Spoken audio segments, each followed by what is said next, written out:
नमस्कार, जय हिंद दोस्तों। स्वागत है आपका अपने YouTube channel important MCQ by Sandeep में। दोस्तों सीटेट यूपी टेट 2021 की तैयारी के अंतर्गत बाल विकास के आज हम 25 महत्वपूर्ण क्वेश्चंस लेकर आए हैं। तो इन क्वेश्चंस को जरूर देख लीजिए, बहुत ही ज़्यादा इंपॉर्टेंट क्वेश्चन है। ऐसे ही क्वेश्चंस आपकी परीक्षा में आ सकते हैं, इसीलिए वीडियो को पूरा देखिए। शुरू करते हैं आज का वीडियो।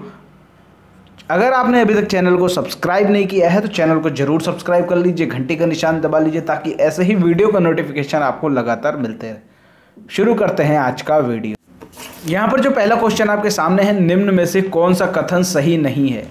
आवश्यकता वंचना की शारीरिक अवस्था नहीं है। मूल प्रवृत्तियाँ आंतरिक जैविक बल हैं। आवश्यकता एवं अंतर्नोद समान नहीं है बल्कि समानांतर हैं। अंतर्नोद आवश्यकता का मनोवैज्ञानिक परिणाम है। तो यहाँ पर यह पूछा जा रहा है कौन सा कथन सही नहीं है। तो यहाँ पर आपका जो ऑप्शन नंबर ए है वो सही नहीं है। आवश्यकता वंचना की शारीरिक अवस्था नहीं है, जबकि ऐसा होता है कि प्रत्येक शारीरिक अवस्था की अलग अलग आवश्यकताएं होती हैं और प्रत्येक शारीरिक अवस्था के जो विशेष गुण होते हैं वो अलग अलग होते हैं और इसी के कारण इनकी आवश्यकताएं भी बदलती रहती हैं। बिना आवश्यकता की पूर्ति किए बिना जो शरीर होता है, शरीर का पोषण वो ठीक तरीके से नहीं हो सकता। इसीलिए यहाँ पर ये कहना सही नहीं है कि आवश्यकता वंचना की शारीरिक अवस्था नहीं है। तो यही जो कथन है ये सही नहीं है। यहाँ पर जो दूसरा क्वेश्चन है, बाह्य अभिप्रेरणा में समावेशित किया जाएगा प्रशंसा एवं दोषारोपण, प्रतिद्वंदिता, पुरस्कार एवं दंड, परिणाम एवं ज्ञान। यहाँ पर 4 ऑप्शन दे रखे हैं और उसके बाद यहाँ पर फिर से 4 ऑप्शन दे रखे हैं। ए में दे रखा है फर्स्ट और थर्ड, बी में दे रहा है फर्स्ट सेकंड और थर्ड, सी में केवल सेकंड और ये सभी। इसको फिर से एक बार पढ़ लेते हैं। बाह्य अभिप्रेरणा में किसको समावेशित किया जाएगा?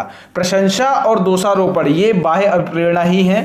प्रतिद्वंदिता ये भी बाह्य अभिप्रेरणा है। पुरस्कार एवं दंड, परिणाम का ज्ञान, यानी ये चारों ये बाह्य अभिप्रेरणा के अंतर्गत आते हैं। तो यहाँ पर इसका ऑप्शन नंबर डी सही हो जाएगा, ये सभी। नेक्स्ट क्वेश्चन पर आते हैं। अगला क्वेश्चन है, किसी उद्दीपन के निरंतर दिए जाने से व्यवहार में होने वाला अस्थायी परिवर्तन क्या कहलाता है? अधिगम, अभ्यस्तता, अस्थायी अधिगम या फिर अभिप्रेरणा। तो यहाँ पर लिखा हुआ है किसी उद्दीपन के निरंतर दिए जाने से व्यवहार में जो परिवर्तन होता है उसे हम लोग कहते हैं अभिप्रेरणा, यानी ऑप्शन नंबर डी इसका सही। जो चौथा क्वेश्चन है, उपलब्धि अभिप्रेरक के संबंध में निम्न में से कौन सा कथन सही है? ऑप्शन ए है, यदि व्यक्तिगत क्षमताओं की संतुष्टि महत्वपूर्ण है तो उपलब्धि अभिप्रेरक को विकास प्रेरक कहा जा सकता है। बिल्कुल सही बात है, ये इसको विकास प्रेरक कहा जा सकता है। उपलब्धि अभिप्रेरक जीवित रहने के लिए आवश्यक है, ये भी बिल्कुल सही है। यदि व्यक्तियों के मध्य प्रतियोगिता पर बल है तो उपलब्धि प्रेरक को सामाजिक अभिप्रेरक कहा जा सकता है, बिल्कुल सही है। और यहाँ पर जो ऑप्शन डी है उपयुक्त सभी, तो यहाँ पर यही सही हो जाएगा क्योंकि ऊपर के तीनों ऑप्शन बिल्कुल सही हैं। नेक्स्ट क्वेश्चन पर आते हैं। निम्नलिखित में से कौन सी विशेषता आंतरिक रूप से अभिप्रेरित बच्चों के लिए सही नहीं है? कौन सी विशेषता आंतरिक रूप से अभिप्रेरित बच्चों के लिए सही नहीं है?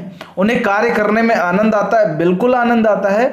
वे कार्यों को करते समय उच्च स्तर की ऊर्जा प्रदर्शित करते हैं, जी हाँ बिल्कुल। ये हमेशा सफल होते हैं, ये सही नहीं है। जरूरी नहीं कि ऐसे बच्चे हमेशा से सही रहें। वे चुनौतीपूर्ण कार्यों को पसंद करते हैं, बिल्कुल सही है। तो यहाँ पर कौन सा ऑप्शन सही नहीं है? वो है ऑप्शन सी। तो यहाँ पर यही ऑप्शन सही हो जाएगा। नेक्स्ट क्वेश्चन यहाँ पर है, वे कौन से बाह्य कारक हैं जो एक बच्चे को कक्षा में रुचि लेने से रोकते हैं? कौन से ऐसे बाह्य कारक हैं? बच्चे का दृष्टिकोण, संस्कृति एवं प्रशिक्षण, भावना और मनोभाव, लक्ष्य और प्रयोजन। तो यहाँ पर ऐसे कौन से बाह्य कारक हैं जो एक बच्चे को कक्षा में रुचि लेने से रोकते हैं? तो वो है संस्कृति और प्रशिक्षण। नेक्स्ट क्वेश्चन यहाँ पर है, प्रभावी एवं सफल नेतृत्व का आधार क्या है? समूह की सेवा, संपूर्ण समूह का हित, स्वयं का हित और प्रशंसा। तो यहाँ पर जो सही आंसर हो जाएगा, संपूर्ण समूह का हित प्रभावी एवं सफल नेतृत्व का आधार है। नेक्स्ट क्वेश्चन आता है, 6 से 10 वर्ष की अवस्था में बालक रुचि लेना प्रारंभ करता है। किसमें रुचि लेना प्रारंभ कर देता है बालक? मानव शरीर में, धर्म में, यौन संबंधों में, विद्यालय में। 6 से 10 वर्ष की अवस्था में बालक विद्यालय में रुचि लेना प्रारंभ कर देता है। नेक्स्ट क्वेश्चन पर आते हैं। अगला क्वेश्चन है, हम सभी में आवश्यकता के अनुसार अभिप्रेरण की शुरुआत होती है। छात्र की वह आवश्यकता जिसे उसको सर्वप्रथम पूरा करना चाहिए वह किससे संबंधित है? आत्म अनुभूतिकरण, शारीरिक, सम्मान और सामाजिक। तो यहाँ पर जो सही आंसर होगा वो होगा शारीरिक। शारीरिक आवश्यकता उसको। संख्या 10 यहाँ पर है, निम्न में से कौन सा जन्मजात प्रेरक नहीं है? प्यास, भूख, आदत, नींद। तो जन्मजात प्रेरक वो होते हैं जो जन्म के समय से हो रहे होते हैं। तो जैसे प्यास जन्म के समय से ही लगती है, भूख भी जन्म के समय से, नींद भी जन्म के समय से, लेकिन जो आदत होती है वो संसार के आने के बाद किसी चीज़ की आदत लग जाती है। तो ये आदत है, ये जन्मजात प्रेरक नहीं है। तो यहाँ पर सही आंसर हो जाएगा ऑप्शन नंबर सी। अगला क्वेश्चन है, निम्न में से कौन सा बच्चे की सामाजिक मनोवैज्ञानिक आवश्यकताओं के साथ संबद्ध नहीं है? सामाजिक अनुमोदन अथवा सराहना की आवश्यकता, शरीर में अपशिष्ट पदार्थों का नियमित रूप से बाहर निकलना, संवेगात्मक सुरक्षा की आवश्यकता, सानिध्य की आवश्यकता। तो यहाँ पर कौन सा ऑप्शन सही हो जाएगा? इसका ऑप्शन बी, शरीर में अपशिष्ट पदार्थों का नियमित रूप से बाहर निकलना, ये मनोवैज्ञानिक आवश्यकताओं के साथ संबद्ध नहीं है। नेक्स्ट क्वेश्चन पर आते हैं। अगला क्वेश्चन यहाँ पर है, सीखने की प्रक्रिया में अभिप्रेरणा पिछले सीखे हुए को नए अधिगम से अलग करती है, शिक्षार्थियों की स्मरण शक्ति को पैना बनाती है, शिक्षार्थियों को एक दिशा में सोचने के योग्य बनाती है, या फिर शिक्षार्थियों में सीखने के प्रति रुचि का विकास करती है। तो ये बताना है कि सीखने की प्रक्रिया में अभिप्रेरणा क्या करती है। सीखने की प्रक्रिया में अभिप्रेरणा शिक्षार्थियों में सीखने के प्रति रुचि का विकास करती है। नेक्स्ट क्वेश्चन यहाँ पर है, एक अध्यापक को निम्न में से किस कथन से सहमत होना चाहिए?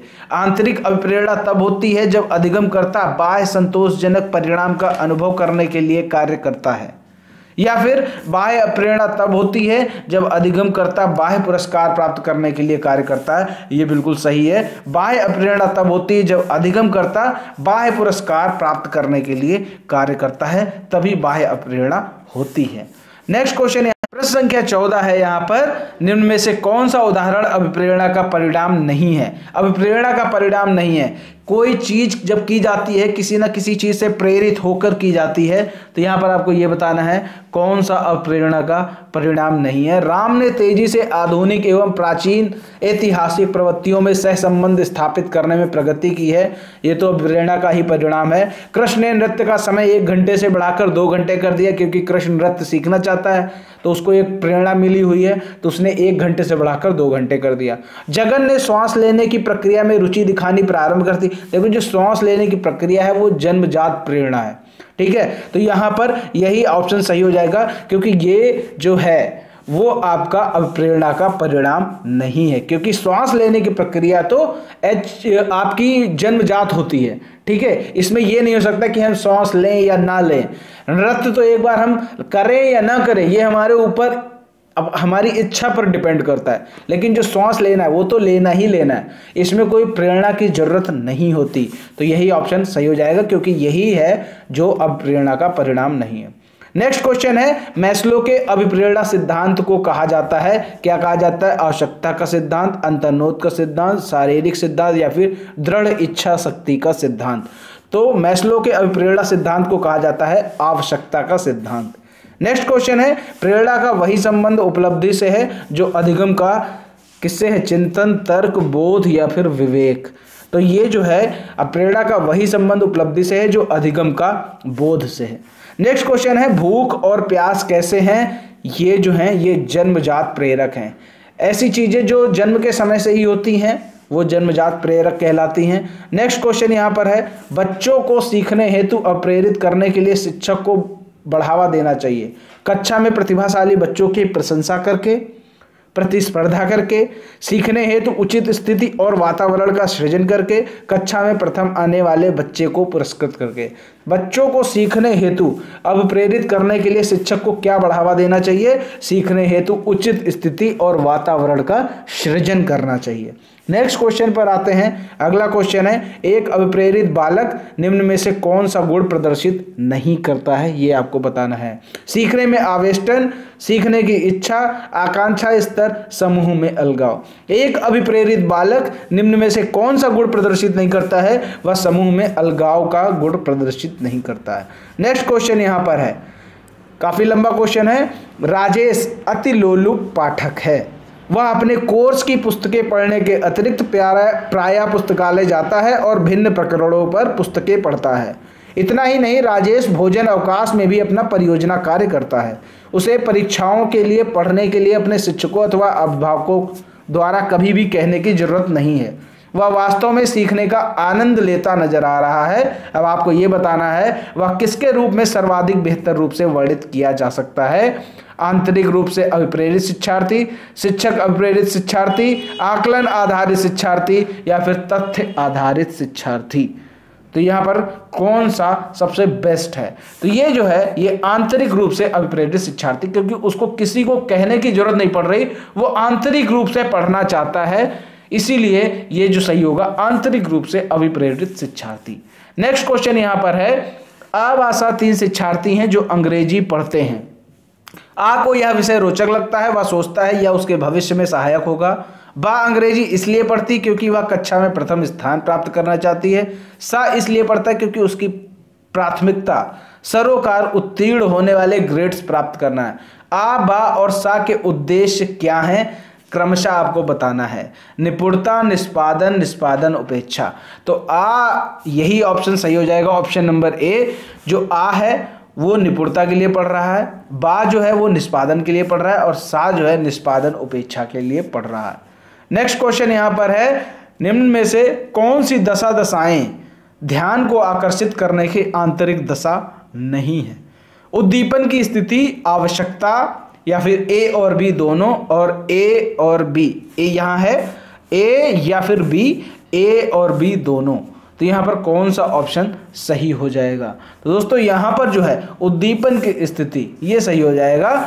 निम्नलिखित में से कौन सी दशाएं ध्यान को आकर्षित करने की आंतरिक दशा नहीं है? उद्दीपन की स्थिति इसका सही आंसर हो जाएगा।